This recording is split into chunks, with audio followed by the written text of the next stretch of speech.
भगवान हमारे राम बाप हैं और हमारे बाप पर जो पत्थर फेंके वो फिर चाहे हिंदू हो, चाहे मुसलमान हो या सिख हो या ईसाई हो, छोड़ा ना जाए। हम भी बुलडोजर खरीदेंगे रक्षा के लिए और जरूरत पड़ने पर जब सरकार हाथ खड़े कर देगी तो कौन, आपसे ही हम पूछते हैं, आपकी बहन या आपकी बेटी की आबरू पर कोई हाथ रखे तो क्या आप चुप बैठेंगे? आज हमारे साथ एक ऐसे शख्स मौजूद हैं जिनके पास हर हफ्ते लाखों लोग अपनी समस्या लेकर पहुंचते हैं। हम बात कर रहे हैं बागेश्वर धाम के पीठाधीश धीरेन्द्र कृष्ण शास्त्री जी की। महाराज जी, जब हम किसी संत की कल्पना अपने दिमाग में करते हैं, सोचते हैं उनके बारे में, तो एक लंबी दाढ़ी वाले बुजुर्ग संत देखने को मिलते हैं, ऐसा लगता है वो। लेकिन आप तो बिल्कुल युवा, यंग, अभी 4 जुलाई को आपको 26 जुलाई को 26 वर्ष की आपको आयु हुई है। तो ऐसा इतने जल्दी, इतनी कम उम्र में इतना यश प्राप्त कर लिया आपने, ये सब कैसे संभव हो पाया? यश कीर्ति विषय अलग है, संतत्व अलग है।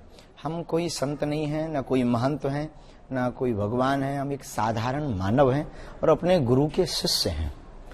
गुरु कृपा के कारण ही हमारे जन्म के ठीक 9 वर्ष बाद हमें गुरुदेव भगवान की शरणागति प्राप्त हुई। इसी गांव में हमारा जन्म हुआ। यही हमारे पूज्य दादा गुरु जी विराजमान रहते थे, जो एक सिद्ध महापुरुष और संत थे। उनको संत कहा है। उनके चरणों में रहकर के जीवन में जो भी उन्होंने हमें सेवा दी, मानव सेवा दी, साधना दी, उसके सुप्रभाव के कारण और सत्य संकल्प के कारण जितनी भी कोशिश रहती है, मदद बनती है, लोगों को सतमार्ग दिखाने का, रास्ते पे चलाने का कार्य कर रहे हैं चमत्कार और कृपा करने वाले श्री बागेश्वर बालाजी पूज्य गुरुदेव हनुमान जी। तो बड़ा आनंद लेते हैं। भी लेने वाले थे, एक बार आपने बोला कि हमें पैसा नहीं हो पाए, कुछ आप मदद करिए। गुरु जी, आपसे मैं ये सवाल इसलिए कर रहा हूँ क्योंकि अक्सर क्या, जब भी बुलडोजर की बात चली तो उस समय योगी बड़े ट्रॉल हुए हम और शिवराज सिंह चौहान जो है बुलडोजर चला रहे थे। लेकिन देखने में ऐसा मिला कि ये एक वर्ग के प्रति, एक कम्युनिटी, एक मुसलमान खासकर, उनके प्रति ये चला। जैसे खरगोन में क्या हुआ कि एक व्यक्ति जिसके हाथ ही नहीं थे, उसको पत्थर मारने के आरोप में उसकी गुमटी तोड़ दी गई, बुलडोजर चल गया। तो गलत तरीके से लोगों ने इसको, आपके बयान को उसमें देखा। ये लोगों की दृष्टि है, हम सबको समझा नहीं सकते।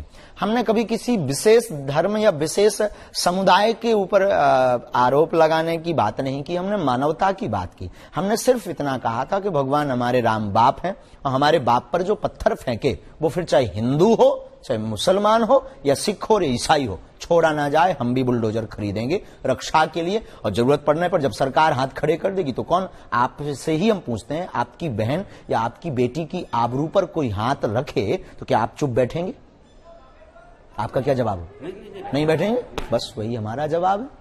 हमारी बहन बेटियां हमारा समाज है, हमारा परिवार है। इनकी आबरू पर कोई लव जिहाद या इस चक्कर में कुछ बोले तो हमें बोलना पड़ेगा। आत्मरक्षा के लिए हमें बुलडोजर का क्रेन रखनी पड़ेगी, हम रखेंगे। अगर आपको दिक्कत है तो आप भी खरीदिए।